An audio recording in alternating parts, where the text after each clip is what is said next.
राधे राधे। आप सभी लोगों का स्वागत है आज के हमारे न्यू ब्लॉग में। तो आज हम लोग सुबह सुबह जैसे ही सो के उठते हैं तो पता चलता है कि दीदी के गांव जाना है, क्योंकि दीदी का फ़ोन आया था मम्मी के पास। उनके यहाँ थोड़ी सी प्रॉब्लम हो गई जिस वजह से गांव जाना पड़ेगा।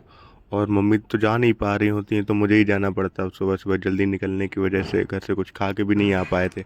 तो सोचा ये था कि रास्ते में रुक के कुछ खा लेंगे या कुछ ले लेंगे खाने के लिए, पर टाइम इतना था नहीं कि रास्ते में रुक के कुछ खा पाएँ।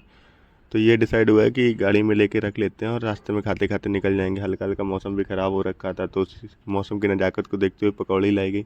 और कहते हैं ना, जब बारिश हो तो पकौड़ी खाने का आनंद ही कुछ और होता है। तो पकौड़ी खाते खाते हम लोग बेसिकली निकल गए थे और टाइम भी बहुत लगता है, लगभग 2 से 3 घंटे लगते हैं हम लोगों को गाँव पहुँचने में।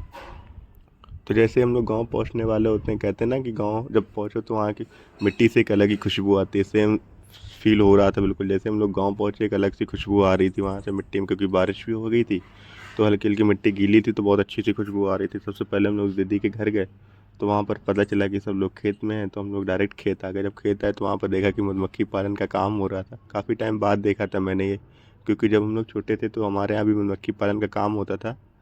तो यहाँ पर काफ़ी टाइम बाद देख रहा था मैं मधुमक्खी पालन का काम। तो वही पुरानी बातें याद आ जाती हैं कि कैसे हम लोगों के यहाँ भी होता था ये सब चीज़ें। और टाइम भी अपराख दोपहर के 2 से 3 हो रहा था तो धूप भी अच्छी खासी निकल आई थी। तो रीज़न जो था हम लोगों के गांव आने का अटेंडम वो यही था कि जो हमारी दीदी हैं उनकी सासू माँ शांत हो गई थी, जिस वजह से हम लोगों को अटेंडम गांव आना पड़ा था। मम्मी आ नहीं पाई थी तो मुझे उनकी जगह आना पड़ा था।